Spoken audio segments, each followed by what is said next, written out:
안녕하세요. 동국대학교에서 국어학 강의를 하고 있는 한용운입니다.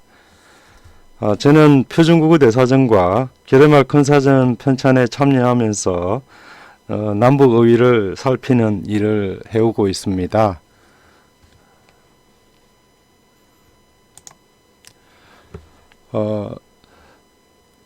강의할 주제는 남북어휘 비교 1인데 이 강의를 위해서 저는 남북어휘가 얼마나 달라졌는가, 그리고 남북어휘가 어떻게 달라졌는가 하는 두 개의 주제로 구분을 해서 남북어휘를 비교하고자 합니다. 첫 번째 시간에서는 이제 남북어휘가 얼마나 달라졌는가에 대해서 말씀드리도록 하겠습니다.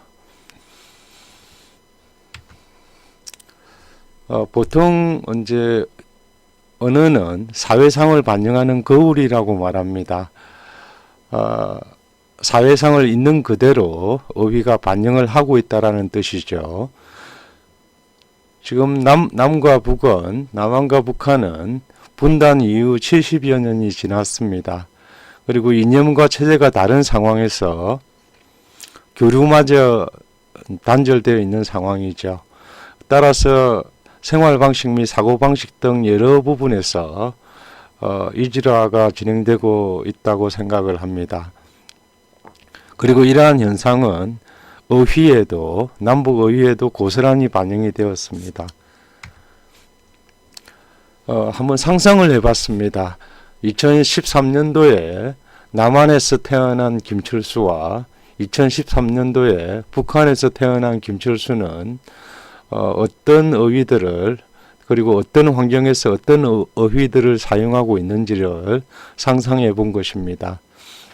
먼저 남한에서 태어난 김철수를 가정을 해서 한번 살펴보겠습니다.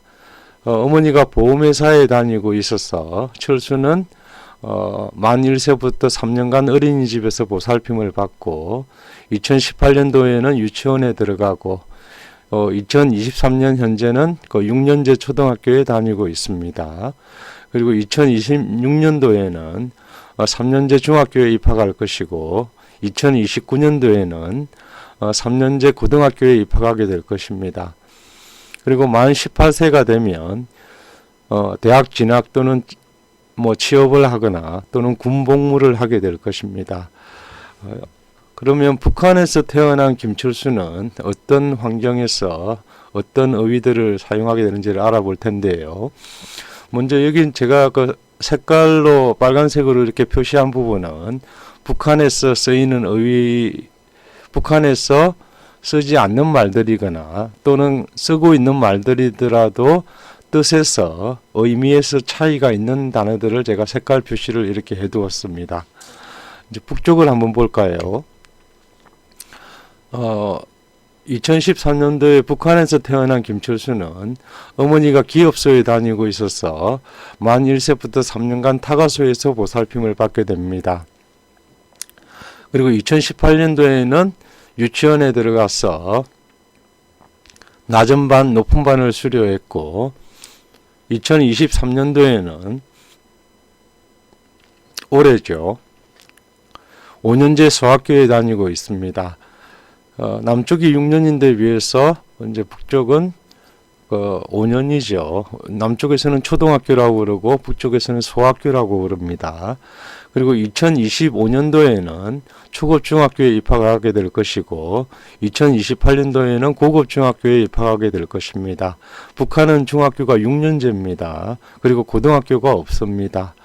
그리고 만 17세가 되는 2031년에 곧장 대학에 진학하는 직통생이 됩니다. 직통생이라는 말은 남쪽이 없죠. 그리고 그 직통생이 되거나 또는 군대나 직장에 배치되게 됩니다. 그래서 북한에서 재수는 허용되지 않기 때문에 재수생이라는 단어도 없습니다. 그리고 이제 입대할 경우 남쪽에서는 2년 남짓 군복무를 하지만 북쪽에서는 10년 동안 군복무를 하게 됩니다. 그래서 이 군복무라는 단어도 사실은 남쪽에도 있는 단어고 북쪽에도 있는 단어지만 군복무라는 단어의 그 뜻은 좀 차이가 있죠. 남쪽에서는 2년 복무를 하는데 북쪽에서는 10년을 복무를 하니까요. 그래서 북한에서 태어난 인민은 만 6세에 5년제 소학교에 입학하고 그다음 만 17세에 6년제 중학교, 초급 중학교 3년, 고급 중학교 3년을 이제 다니게 됩니다. 그리고 중학교를 졸업하면 10% 정도의 학생이 대학에 진학하고 재수는 허용되지 않는다라는 것. 그리고 대학에 진학하지 않은 사람들은 곧장 입대하거나 직장에 배치됩니다. 그래서 재수생이라는 단어도 없다라고 제가 말씀을 드렸습니다.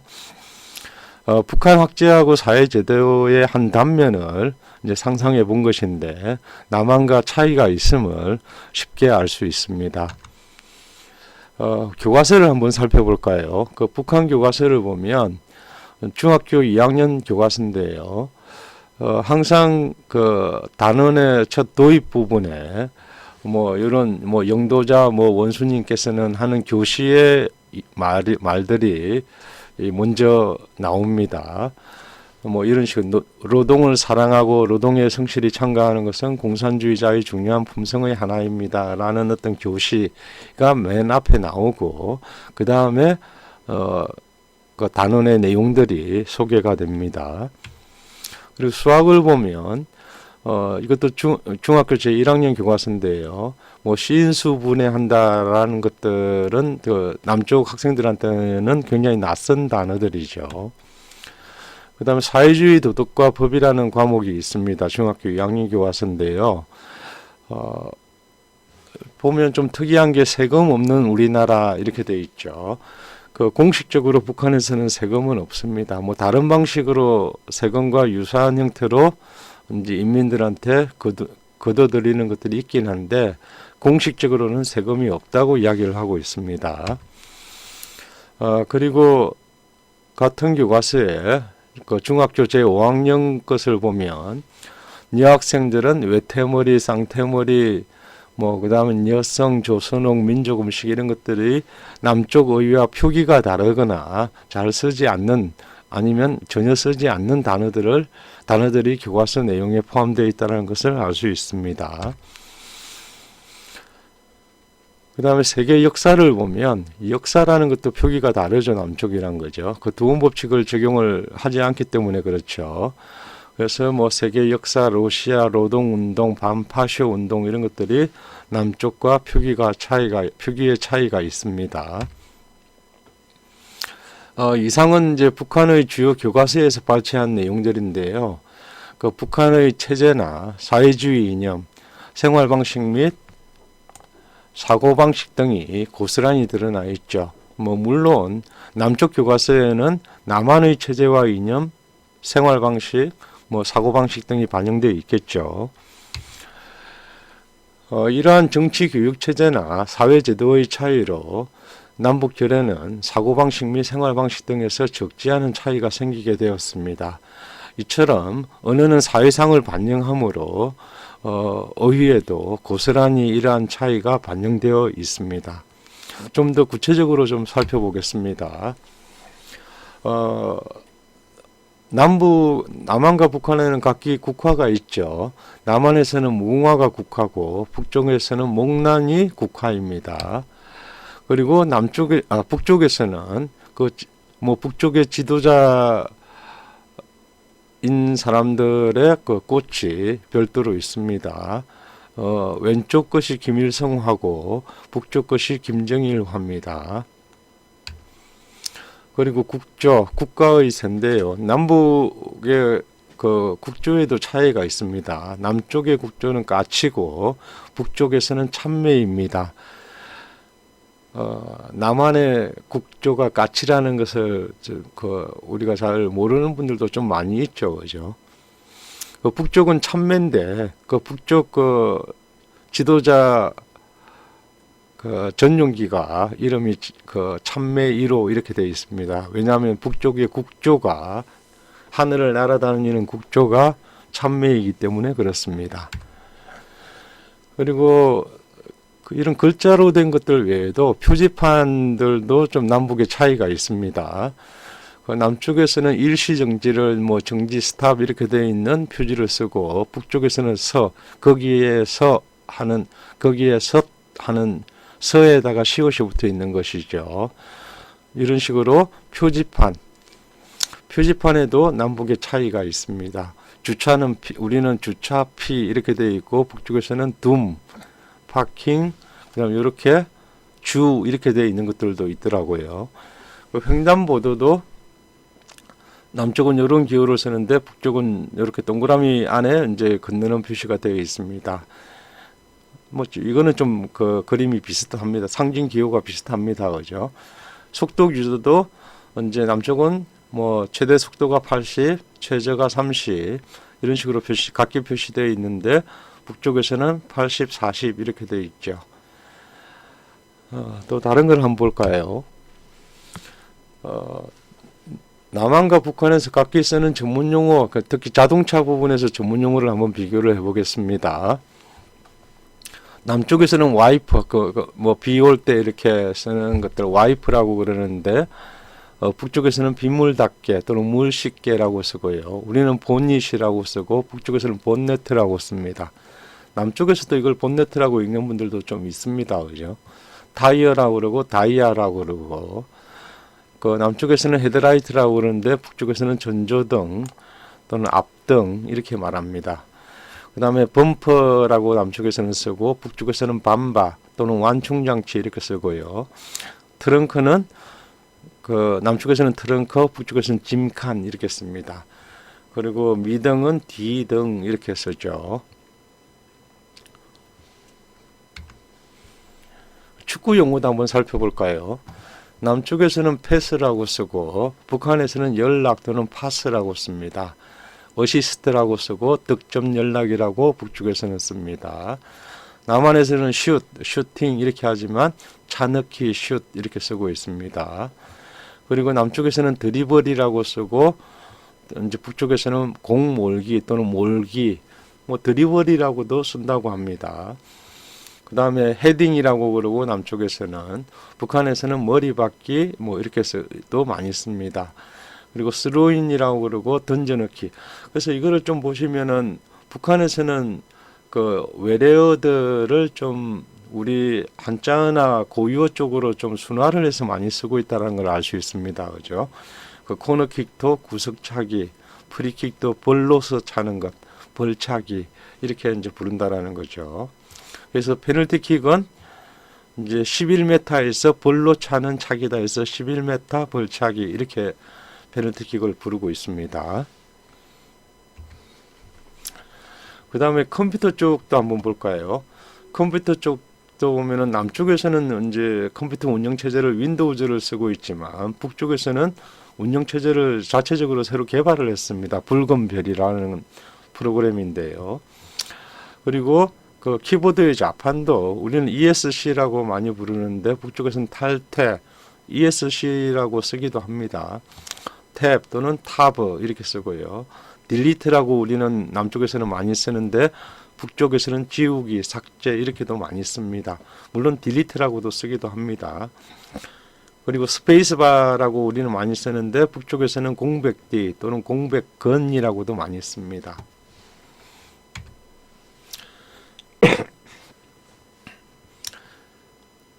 위에 키보드에서도 남북이 좀 다릅니다. 제가 예전에 이제 평양에 갔던 적이 있는데, 평양에 그 김책공대를 갔을 때 컴퓨터를 한번 살펴보려고 키보드를 치면서 참 당황했던 기억이 있습니다. 왜냐하면 우리하고 북한하고 키보드가 달라요. 그 위치가. 특히 이제 미음, 니은, 이영, 니을 이 위치가 좀 다르죠. 그죠?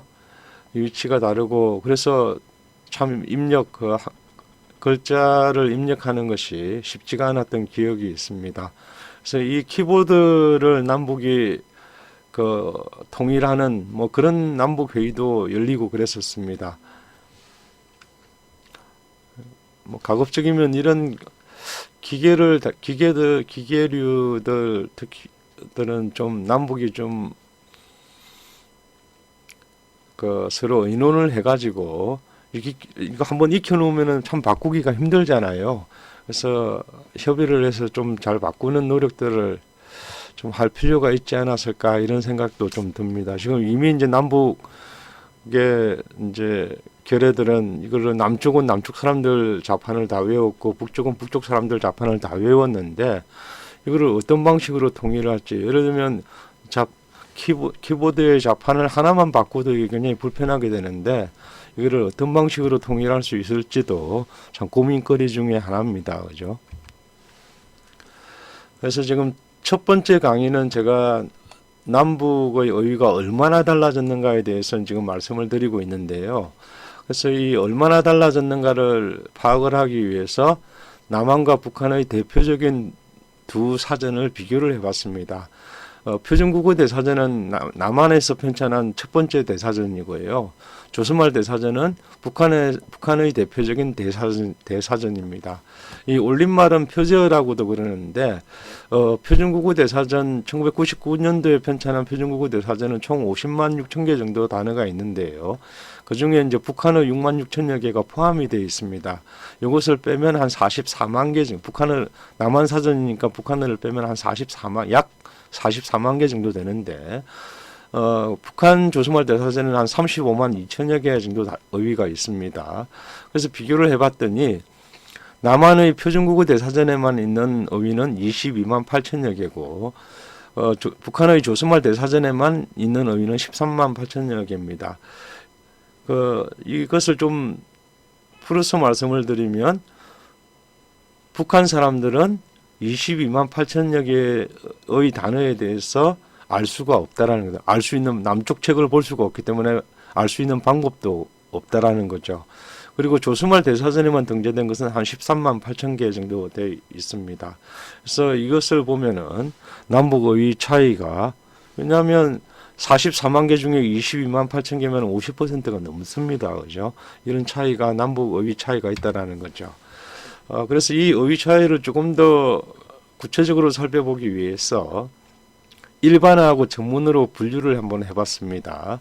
그래서 남북 사전을 비교를 했을 때 일반어 같은 경우는 62%가 일치하고 38%가 차이가 납니다. 그래서 10개 대화를 하는 중에 10개의 단어를 말하면 한 6개 이상은 알아듣는다라는 거죠. 그래서 일상적인 대화는 뭐 몸짓도 있고 표정도 있고 대화하는 상황도 있기 때문에 대충 짐작이 가능하기 때문에 어느 정도 소통이 가능합니다. 근데 문제는 이제 전문어입니다. 이 전문어는 34%만 일치하고 66%가 달라요. 이 전문어는 주로 직업과 관련된 단어들이 많죠. 직업. 이제 우리가 먹고 살아야 되는데, 직장을 다녀야 되는데, 직장에서 쓰는 단어가 이렇게 많이 차이가 나는 거죠. 그래서 그 남측 전문가가 10개 전문어를 말했을 때 북쪽 전문가는 3개 정도 전문어만 이해할 수 있을 정도로 이 질화가 심각한 상황입니다. 그래서 한 곳의 수술실에서 남북의 의사가 공동으로 함께 수술을 할 수 없는 상황이라는 거죠. 그렇죠? 10개를 말하면 7개 정도를 알아듣지를 못하는데 어떻게 같이 수술을 할 수 있겠습니까? 그렇죠? 그래서 남쪽에 의학 용어를 좀 살펴보면은 남쪽에서는 메스라고 그러고 북쪽에서는 수술칼이라고 그러고 남쪽에서는 치통이라고 그러고 북쪽에서는 이쏘기, 남쪽에서는 합병증이라고 그러고 북쪽에서는 따라난병 이렇게 말하고 있는 거죠. 그러니까 이 용어 차이가 조금 심각합니다. 제가 이제 그 북한의 축구 중계하는 것을 좀 받아 적어 봤습니다. 그래서 포르투갈 팀에서 이게 녹색으로 된 것은 주로 표기법 차이인데요. 외래어 표기법 차이에 의해서 좀 남한하고 북한이 다른 것이고, 이 빨간색으로 되어 있는 것은 어휘가 다른 거예요. 그래서 이런 것들은 지금 8줄 되는 이 문장에서 다른 것이 절반 이상이 다르지 않습니까? 그죠? 이 정도로 남북의 언어가 70년 동안 교리 없이 살다 보니 남북의 어휘 차이가 좀 생각보다는 좀 심각하게 벌어졌다. 문법에서는 크게 차이가 없습니다. 명사 뒤에 조사가 오고 하는 것은 별로 큰 차이가 없는데 어휘에서 이렇게 큰 차이가 있는 거죠. 그래서 1강에서는 이렇게 얼마나 달라졌는가를 살펴봤고요. 두 번째 강의에서는 어떻게 남북의 어휘가 달라졌는가에 대해서 살펴보도록 하겠습니다. 첫 번째 강의는 여기까지 하겠습니다. 감사합니다.